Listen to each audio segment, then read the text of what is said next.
Now to the evening's event. I first met Mike in 1947 when... Sorry, that does dance.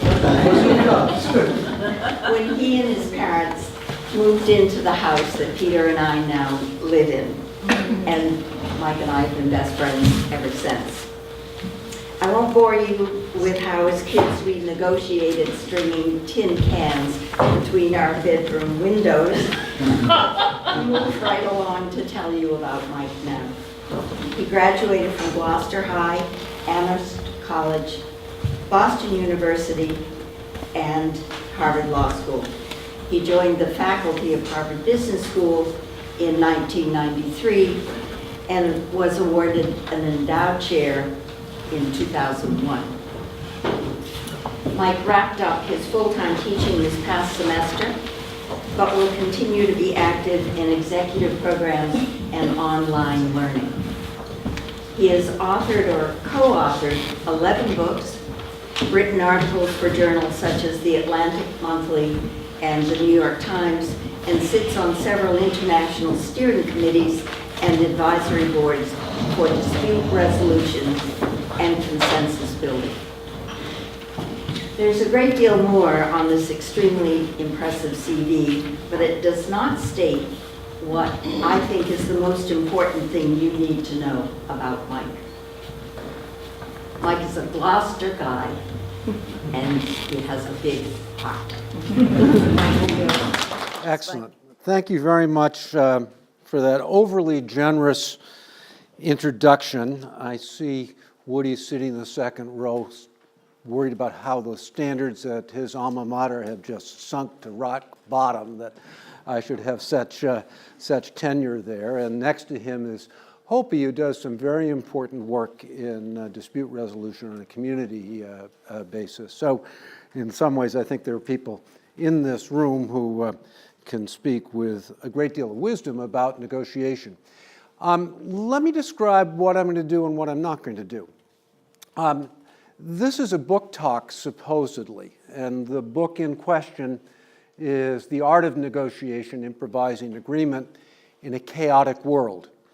I wrote that several years ago, and it's a contrarian book. A lot of people in my field would say, I hope Mike gets better very soon. And I'll explain what it's contrary to and describe to you ways in which I think we can learn about negotiation in terms of understanding it, and also manage negotiation in the sense of doing it by going afield. So we'll talk briefly about what those of us who aren't musical nevertheless can learn from Wynton Marsalis, can learn from medical practice, can learn from General Eisenhower. So that's in the book, but I've literally turned the page on that. This past February, we launched an online course on the HBX platform. So I've gotten into digital learning, and you'll see a few videos of interesting negotiators who have points of view that I think are complementary. I don't know that we'll have time for it, but I'll also describe other ways in which I've left paper and moved to an electronic environment in the app that I've developed. You have, and I'm glad you're all ready, Holly, with your pen and so forth. You have in front of you a form. It may or may not be easy to fill out, but I want to get some sense of you in the room, many of whom I know, but we haven't necessarily talked negotiation. So I have a question. If you had to choose one of those options, loving to negotiate, liking it, being indifferent one way or the other, disliking it or hating it, what's your first impulse? And I'm not going to cold call people. I'm not going to ask you to explain your point of view. But my hunch is there's not going to be a unanimous answer here. So that's question number one. Don't give it too much thought. You got it there, right? Okay, good. So people may quibble whether I'm asking for a metaphor or an analogy. Bobby Burns, I think, right, said, my love is like a red, red rose. So what first comes to mind when I say negotiation is like? Write down a word or a phrase that captures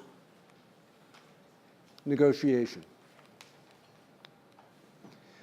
Finally, this is a little more difficult.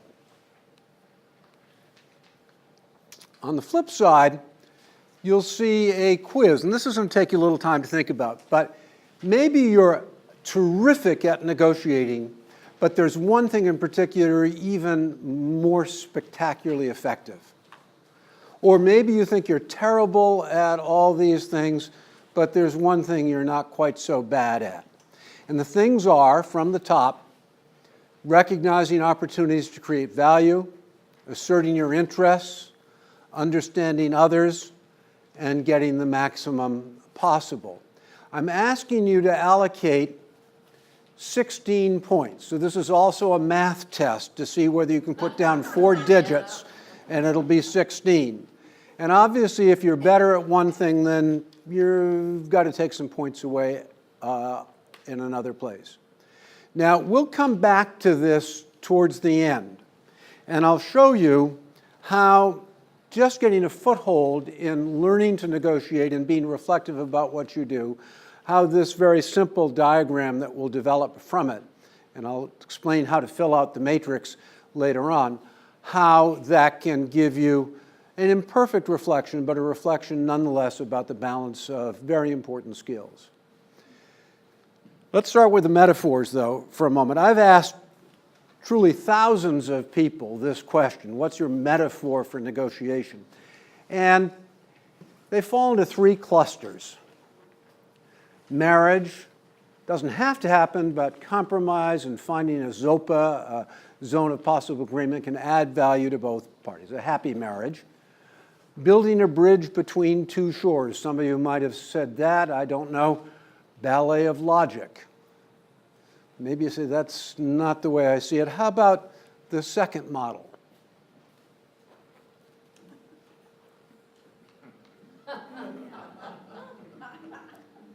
Very different view of negotiation. We're going to talk about mindset here and what people bring to the table, because it not only reflects your understanding of negotiation, but it shapes what you do and how you see others. I love the last one. I mean, that's not a Thanksgiving dinner I want to be at.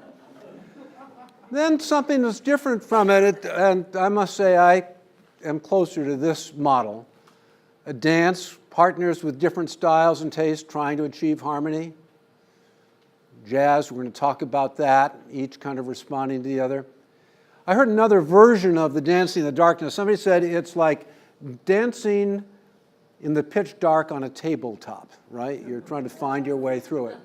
So I said I won't call, but I'm confident that there are some people who are sort of category 1, some who are category 3, some maybe whom you don't want to see at Thanksgiving with the long knives out.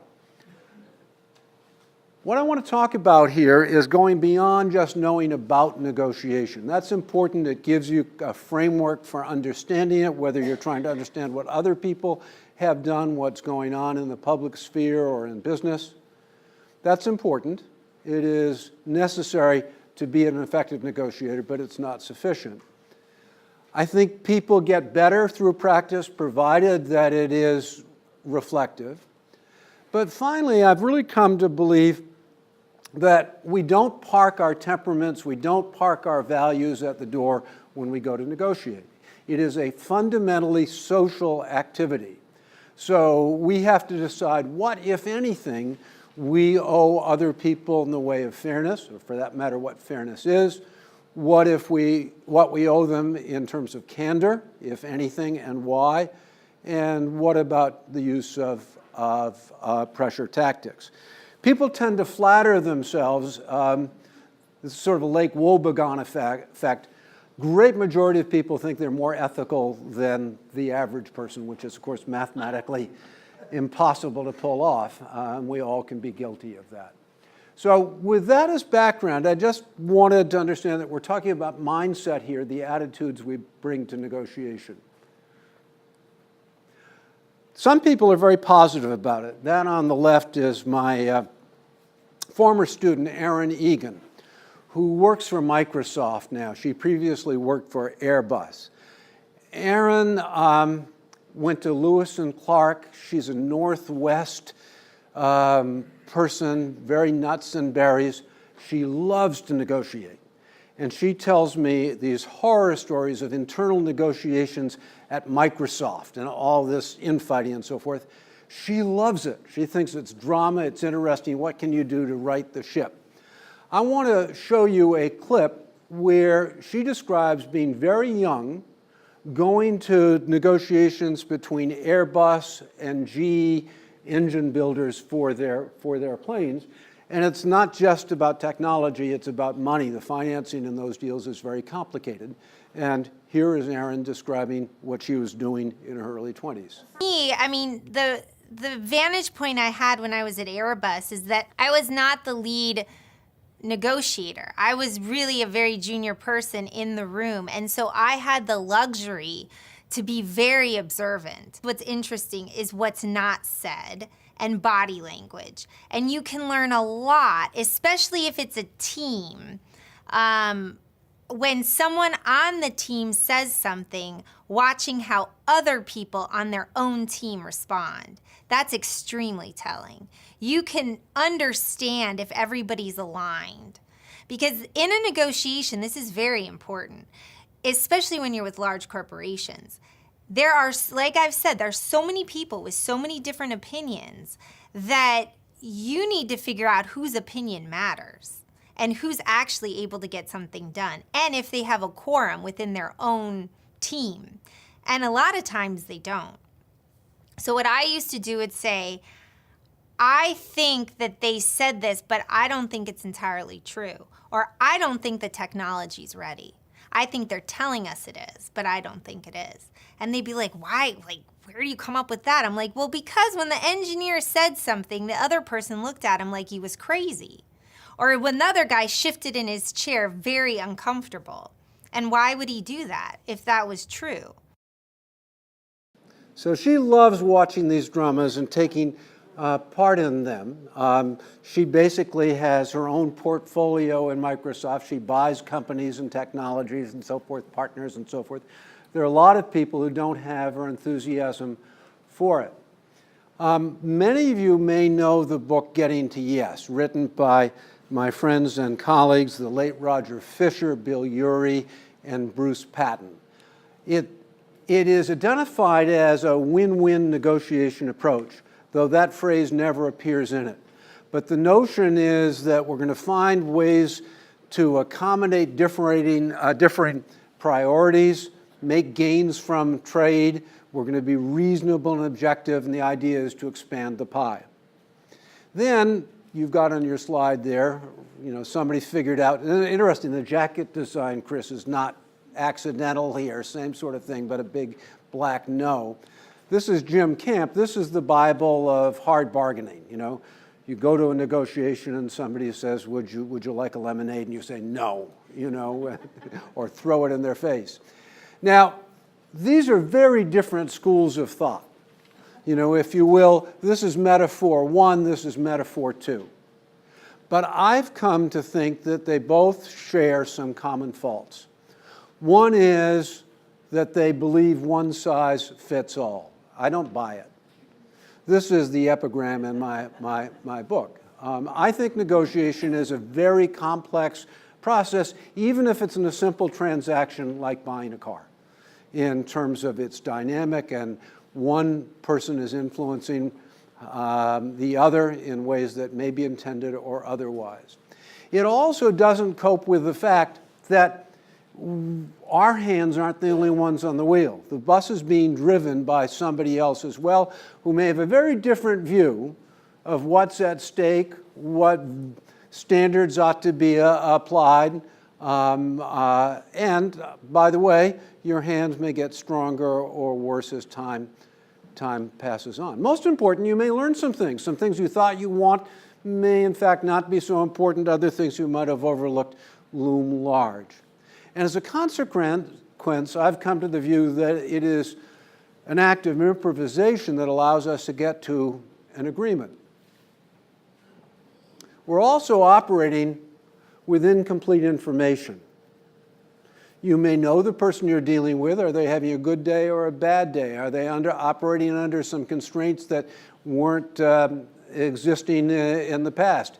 If it's a stranger, is this going to be a friendly or a hard encounter? And so on and so on.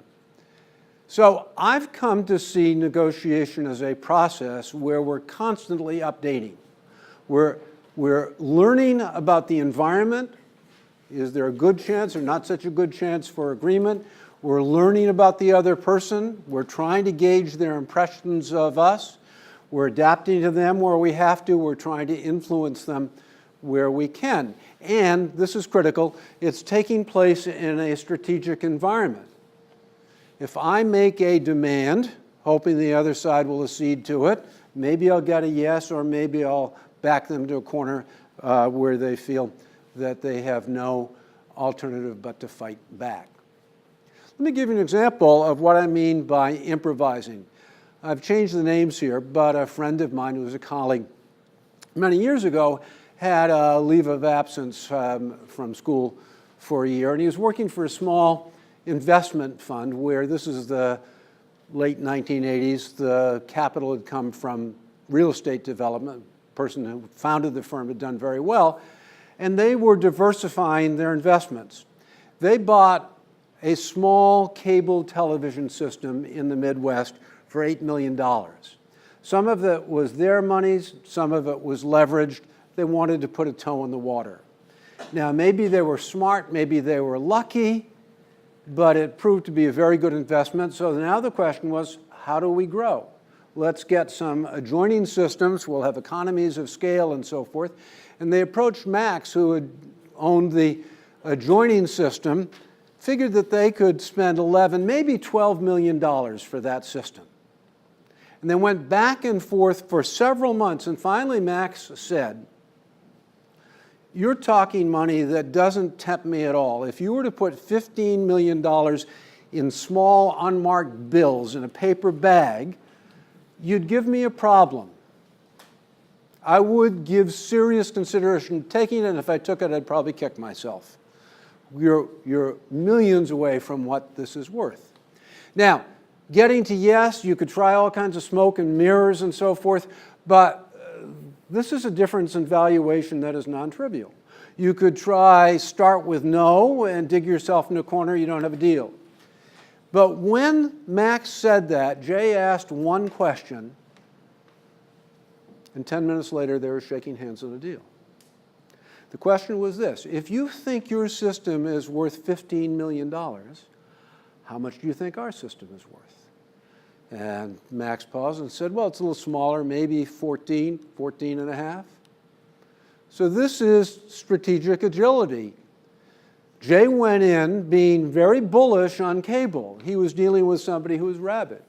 And in something like 18 months, they flipped this investment. As I said, they'd paid $8, but not all of that was theirs. They made a terrific return on this. And what's interesting is the person on the other side of the table, it never occurred to them that he might be a buyer and not a seller. So this comes naturally to my friend Jay, but not necessarily to others.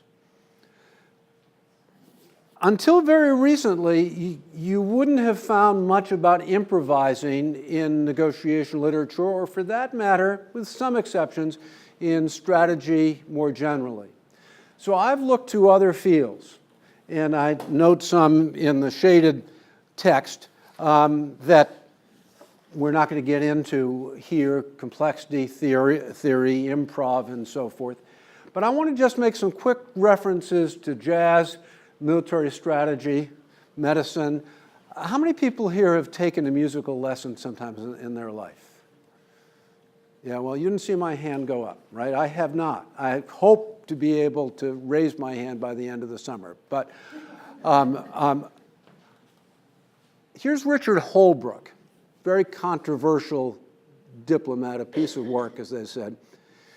There's something called the program of negotiation, which is Harvard, MIT, and Tufts, John, Jess Sellecuse is actively involved in it. And we give a Great Negotiator Award, but we don't just give a trophy. We have day-long seminars, presentations, and so forth. And unprompted by me, Holbrook compared negotiation to jazz. You know where you want to go. You don't know how you'll get there. It's nonlinear. So it's interesting how he appropriates jazz. Here's Wynton Marsalis talking about things the other way around. The real power of jazz and the innovation of jazz is that a group of people can come together and create art, improvised art, and can negotiate their agendas with each other. And that negotiation is the art. Like you'll hear all the time when Bach improvised, and he did improvise, but he wasn't gonna look at the second viola and say, okay, let's play Ein Feisty Berg. They were not gonna do that. Whereas in jazz, I could get together, I could go to Milwaukee tomorrow, and it'd be 3 musicians. I walk into a bar at 2:30 in the morning and say, what you wanna play, man? Let's play some blues. Well, all 4 of us are gonna start playing. And I might say, do-do-do-lee-do, and they'll say,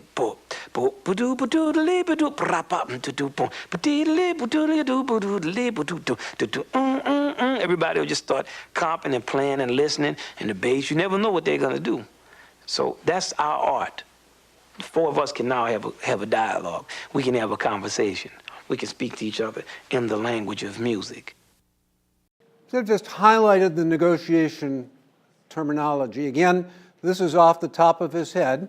He sees negotiation as the heart of jazz. It's a way of having a dialogue, a call and response. And I might add, from what I've learned about jazz, some people are very tight, very friendly. Other people take separate cabs, and yet they can play effectively together.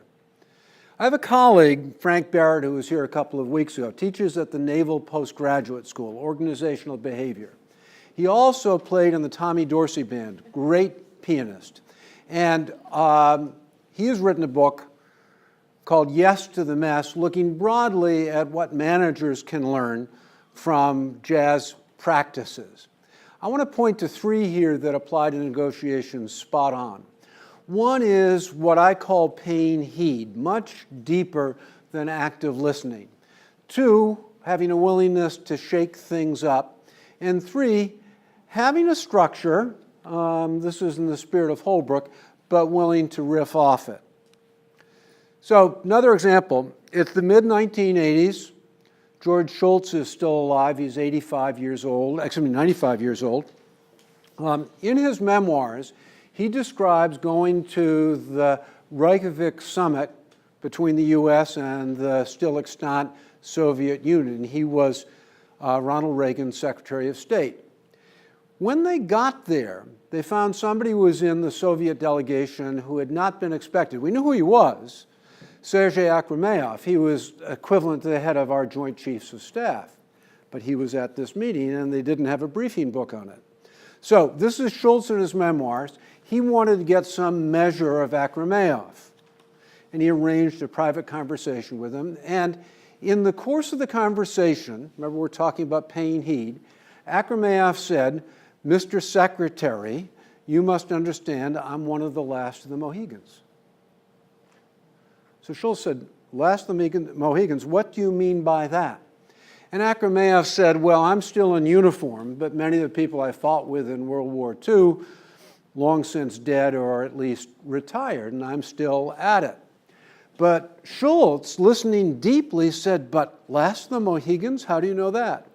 And Akrameyev said, "Oh, when I was young, I read all of the books of James Fenimore Cooper." And they developed a deep personal relationship. There was talk of a massive reduction in nuclear weapons at that. It didn't happen. But when the wall came down, the relationship between Akrameyev and Shultz was very, very important, all picked up on that small, seemingly offhand remark. Or maybe it was a gesture looking to see how it would be picked up. Here's Chris Voss. It's a piece of work he's in, as Aaron is, in my online negotiation course. Chris is a former FBI hostage negotiator. He was on a FBI SWAT team, and he blew out his knee, his ACL, and he decided he wanted to be a hostage negotiator, and he went to the head of the FBI hostage department, a woman, and said, I'd like to do this. And she said, have you ever taken a negotiation course? Chris said, no. Ever taken a psychology course? No. And she said, get lost. Chris, being Chris, said, what do I need to do to get your attention? And the person said, volunteer for a suicide hotline for 6 months and then come back and we'll talk. Siege in Washington, D.C. in 2003, on the eve of the Second Iraq War.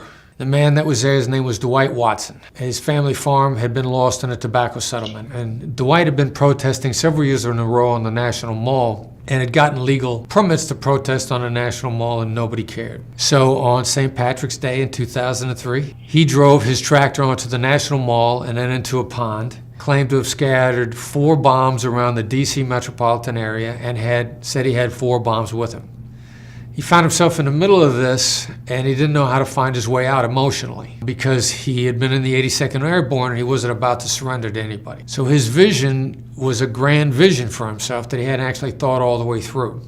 We began talking with him, and he let slip that finally that if you're with the 82nd Airborne, if you parachuted behind enemy lines and you didn't get any reinforcements for 72 hours, 3 days, you could then withdraw with honor. So, of course, we weren't talking to him about surrendering, and then we knew we had to get him out of there with honor. The only problem at the time was Dwight was prone to fits of rage, and we still didn't know that he had whether or not he had bombs with him, and there was still technically a green light on him if he made a particular move in a particular direction. They were going to kill him, even though he agreed to come out in 2 days. But while we were talking with him, he would sprinkle biblical references in. Not really direct, but every now and then he would talk about something that let us know that his religion, something bigger than he was, that he believed in, larger than his own life that mattered to him, meant something to him.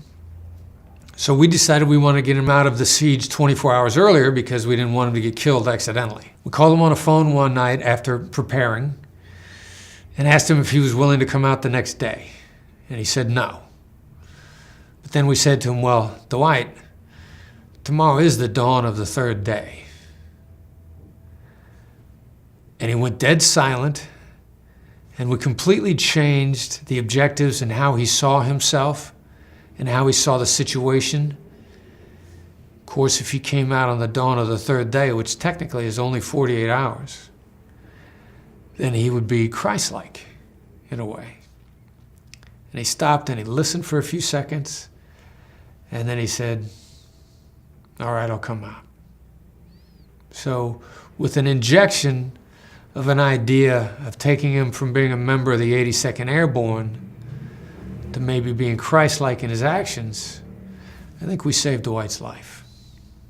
Provocative competence. Some of you may recall the Ken Burns series on jazz now 15 years ago.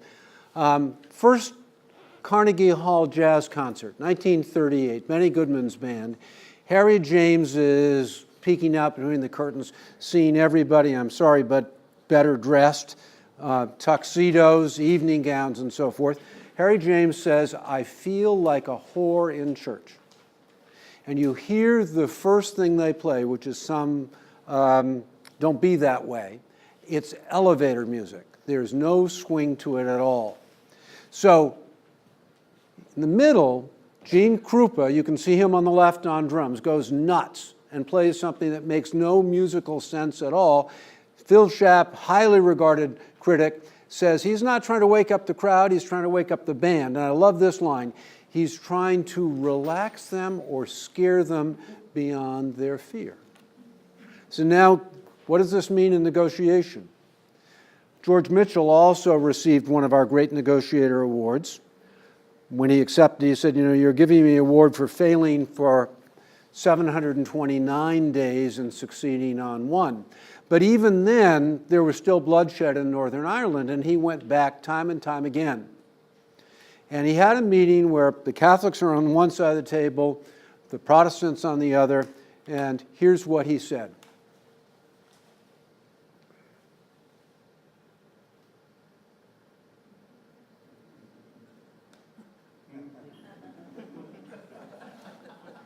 Now, Hope, you would not do that on the first session, but I assume there are some times you have to get people's attention.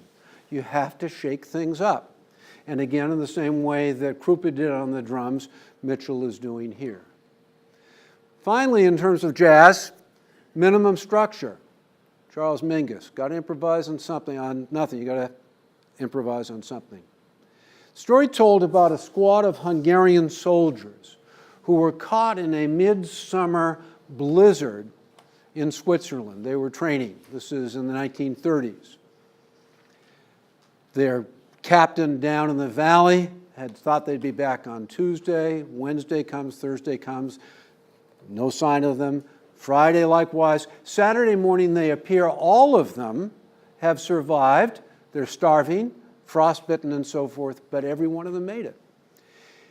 And after expressing his gratitude and congratulations, he asked, "How did you find your way down?"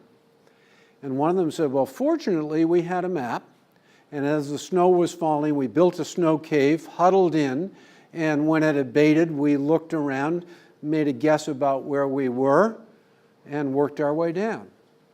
The guy looks at the map, and it's a map of the Pyrenees.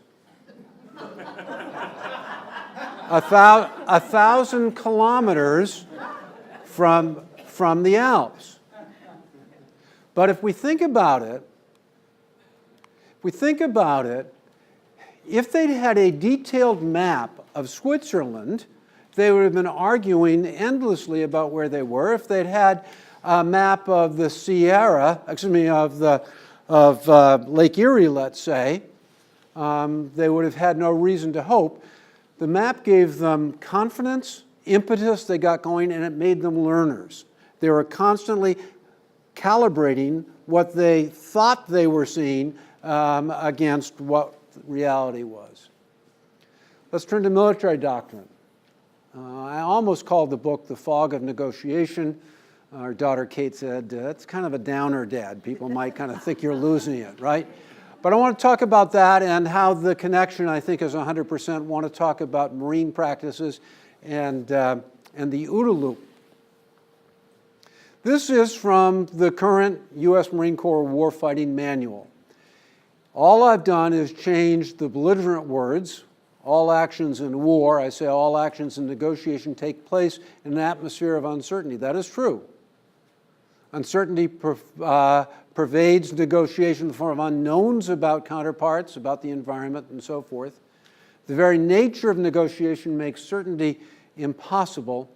All actions will have to be based on incomplete, inaccurate, or even contradictory information. Several weeks ago, Jeff Bezos said that you have to make decisions when you have 70% of the information you wish you had. If you wait for 100%, the train will have left the station. And that's true in negotiation. How many of you know this quotation? Plans are worthless. Plans are worthless. This is Dwight David Eisenhower, architect of the Normandy invasion, the greatest massing of troops and material in world history. Plans are worthless, he said. Planning is everything. You need to have something that you're testing your actions against. And he meant it because in his pocket, discovered a couple of weeks afterwards, is what he was going to say when we were turned back. So in spite of all of that planning, all of that preparation and so forth, he had a measure of humility that things may not turn out as you would think. So let's think about that in a negotiation context. Another person then in our dozen negotiation experts is Len Lira. I met him in Rome when he was on supposedly R&R. This is 2008 from Iraq. He was a major at that time. Fort Leavenworth, that's where all the strategy is developed for the Army. Very interesting guy, very sophisticated about negotiation. He's going to talk about ZOPA, the bargaining space, if you will, and BATNA, your non-agreement alternative. That's kind of our special jargon. Listen to his view about plans and planning. So in the context of Iraq, one of our main issues was trying to establish these councils of reconciliation. In our particular area was that we had two different tribes, one from Sunni side and then one from the Shia side. It was not always evident to us what the conflict was. They had ongoing conflicts that predated the invasion because of the war had been unsurfaced. We didn't have that understanding. We understood that we had to initiate and try to be a third party to the negotiations and try to facilitate those negotiations. But it's not like what they teach you in the classroom where there's two sides to the story and there's a BATNA and you can understand that. Sometimes those interests they evolve depending on who is party to that negotiations, and understanding who are the people that should be involved in that negotiations is critical too. And what are their underlying motivations? Because as soon as you add somebody, you take somebody away from the table, it changes the entire dynamic. They always say in negotiation courses, preparation is key, because you have to understand everyone's perspective when they're coming to the table to negotiate. But another aspect is to understand that whatever you prepared for, you need to be prepared for additional information as it arises, because it's a give and take environment. When you are interacting in that type of environment, what you do, what other people do, changes the context. And so you have to always be evaluating it continuously as you go along. The Marines are usually at the forefront in an encounter. They have very little time to plan. There are two watchwords. What's the most likely thing to happen? What's the most dangerous? Doesn't cover all the eventualities, but it makes you mindful of the downside. Negotiators should do the same thing. Here's a story of a failure to think in a dynamic kind of way, the failure to think of worst case scenario. This was in the Wall Street Journal some years ago. A co-op in Manhattan imposed a rule that said everybody had to put in window bars in their apartments. And most people complied, but a couple of owners said, no, we're not going to do that. We don't have children. We don't particularly like children. We don't invite people over to have children. If you want to put them in, board, you do it, but we're not paying. So what does the board do? The board says, we can't kind of give a bye to people. We'll hire a lawyer and send you a letter that says pay up. They do that. The guy doesn't, so we go to court. And the board wins, though it's a costly victory. Together they've now invested $15,000 almost in a $902 dispute. Anybody going to guess where we're going to get to this? Because there is an Act 3, and maybe go beyond that.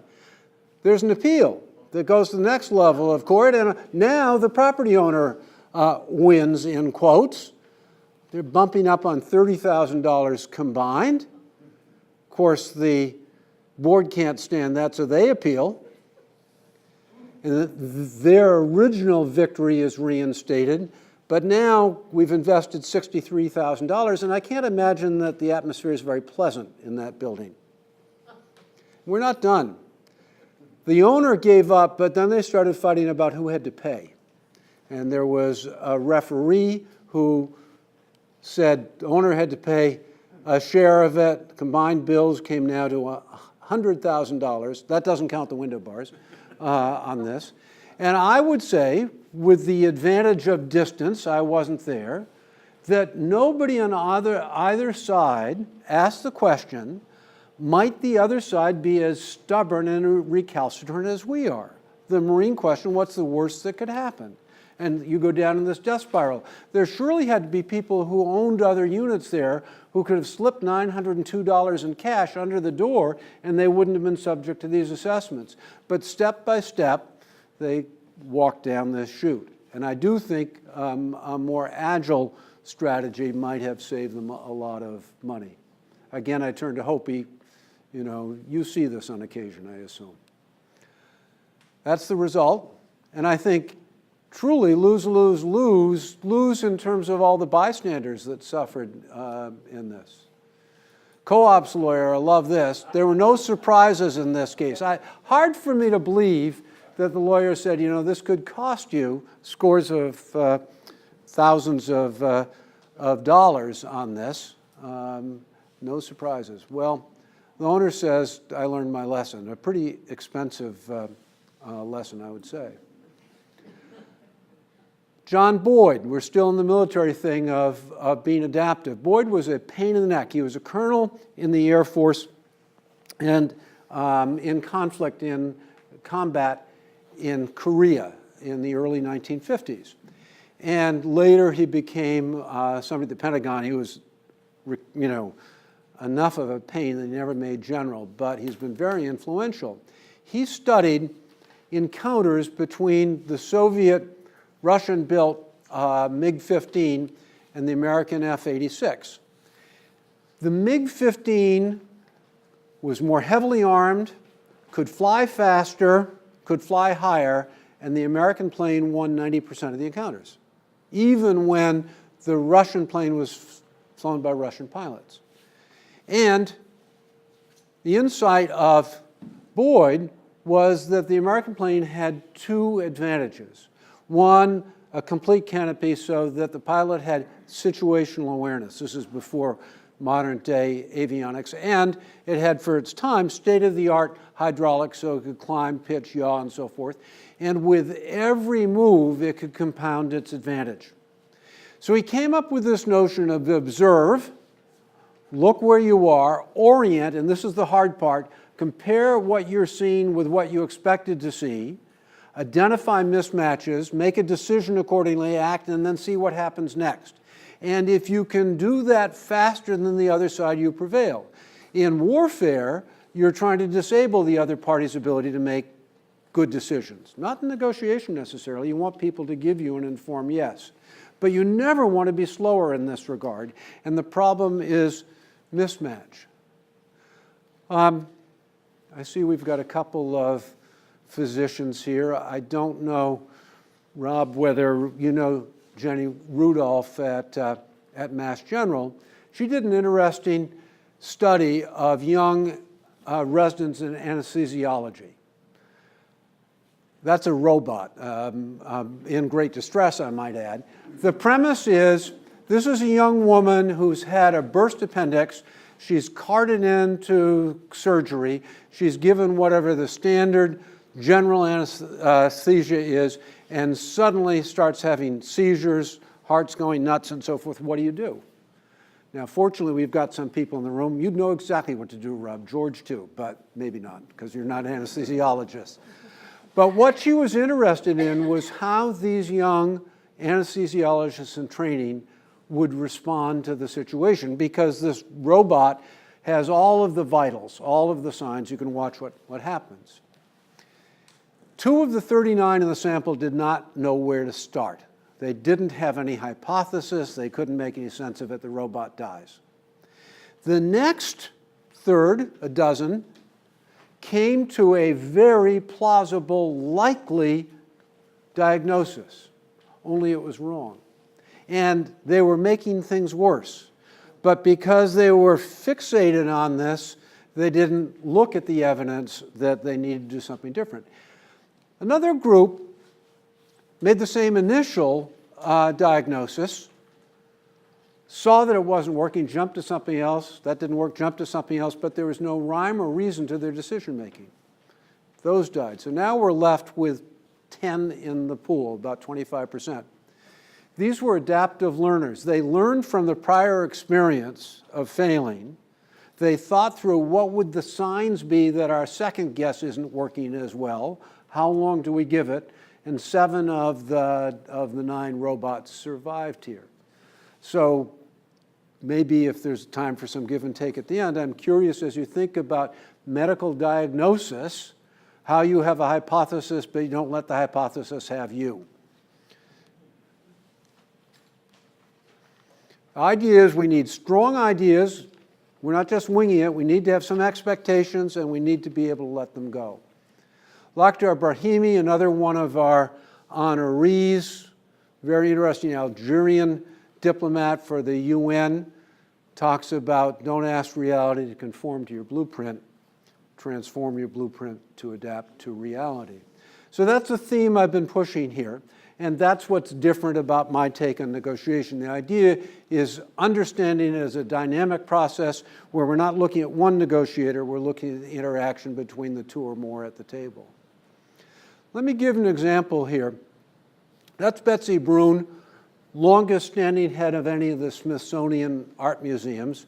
Smithsonian museums. There are 19, including the famous Air and Space Museum, the zoo, and so forth.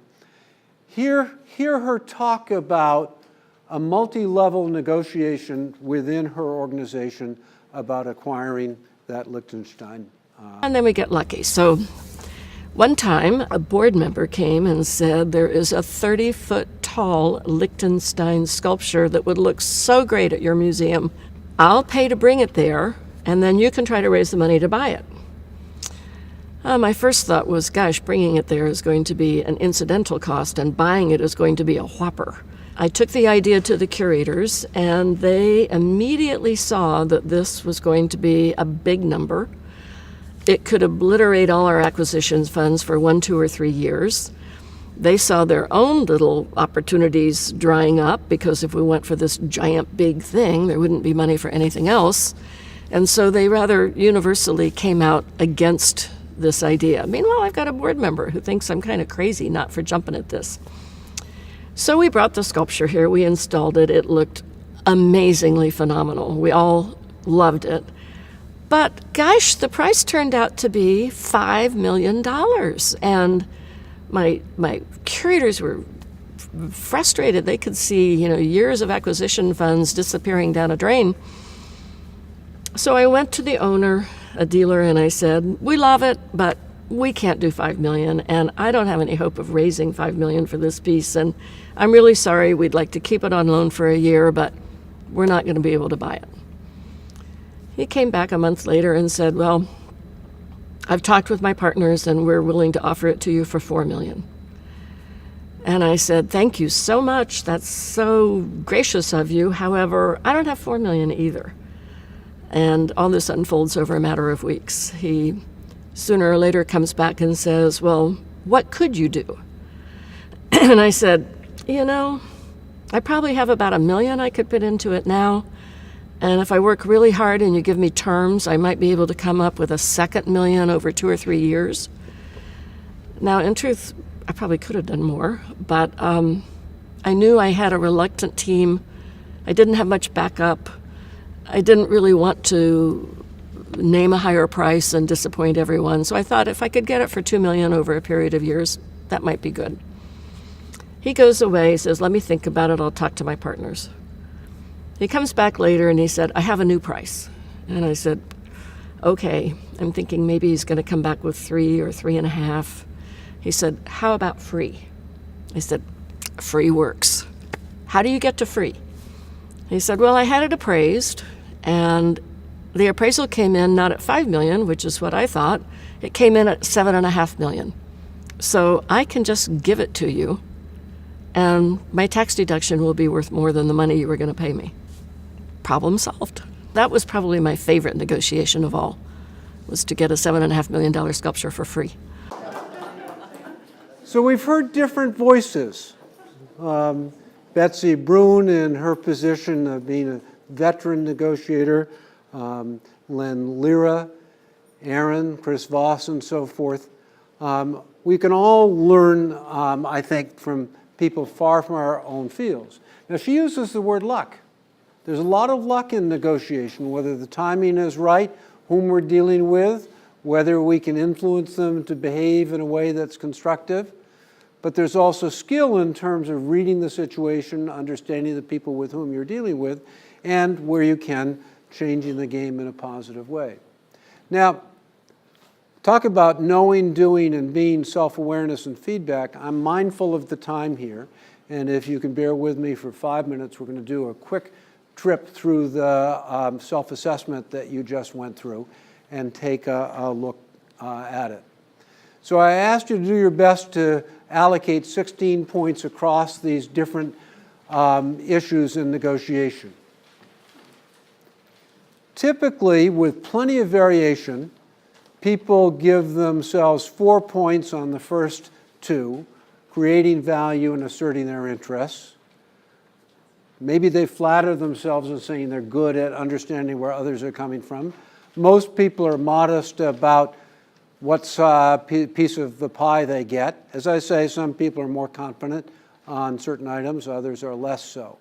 There's no right or wrong answer on this, but the vertical axis in the diagram to the right, if you were to plot out with each cell being 1 point, is the outcome dimension. And standard negotiation theory says it's hard to ride two horses at the same time. It's hard to chest your cards and try to be cute and create value, because if I don't know your interests and you don't know mine, we don't know where we can trade efficiently.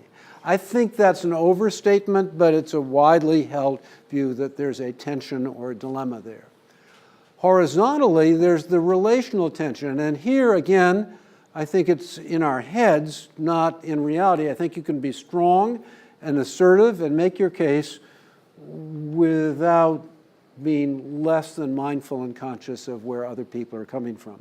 But many people who give themselves points on one of those feel that it comes out of the other's pocket. So you can take this home, draw a little matrix on this, and see what shape you get. Some people might be 4-4-4. There's nothing good necessarily about that. I rarely see it. We're not going to go to the app here just because of time, Steve. But I don't know where the N went in negotiation. But 30% of the people tilt towards creating value and empathy. And there's a logic there, right? If you think you're good at connecting with people, there ought to be some way to expand the pie. The reciprocal there is there are people who see themselves as getting a goodly or more than goodly piece of it, and they do it by asserting they don't think they're quite as good on the other 2 points. Here are people who are interesting. They think of themselves as assertive. They also think of themselves as creating value. I think these people may be, if you will, maximizers, where no matter how well they do, they think they could have done better. So they're shortchanging themselves and having second doubts about whether they got an absolutely world-beating deal. Some think their strengths are relational. You'd hope that would produce good outcomes in terms of the vertical axis, but that's not the way I see it. Others, maybe this is more the engineer mentality or focused on the problem solving more than the people. Now, there's nothing magical about this. What we want to be in the end is flexible. We want to be able to deploy those skills in a way that are appropriate to the situation that we encounter and the person with whom we're dealing. And I think it's possible. I know it's possible. So we're trying to find some way where we can identify what we're good at, where putting some effort in improvement would have the biggest payoff, and constantly be monitoring our experience, either with friends and colleagues, or being disciplined and keeping a journal, a diary of our negotiations, debriefing, after action review. It's done, I understand, in medicine as well, trying to learn from where we were smart or just lucky or where we would do things differently in the future. So there's another slide. If you're curious about another self-assessment thing, this is free. You can go to that site, and it asks you specifically what you do. Do you like to make the first offer? Do you care where you negotiate? And it will give you a profile as well, also on a very general basis. Finally, I have my own personal site that has some videos posted on it. I'm building something. It's in beta now, but it's accessible, the Negotiate 123, in conjunction with the Baker Library. I blog on negotiation on LinkedIn. Some of the stuff gets modest attention, some gets a very big readership. And then if you're really interested in negotiation and can spare $4.99, there's the app, and there's also, if you're curious to look at what an online course might be, that's there at the bottom. Well, I think I have gone over my allotted time. I think I was told I had 5 minutes, and we're over that. So some people may need to leave immediately. I won't be offended in the least. It's a lovely evening. I'm happy to linger and field any questions either from the floor, or if most people have to go, then just deal one-on-one. But thank you again, Jerry, for all that you do, not just for the library, but for your hometown of Gloucester. Thank you all for coming.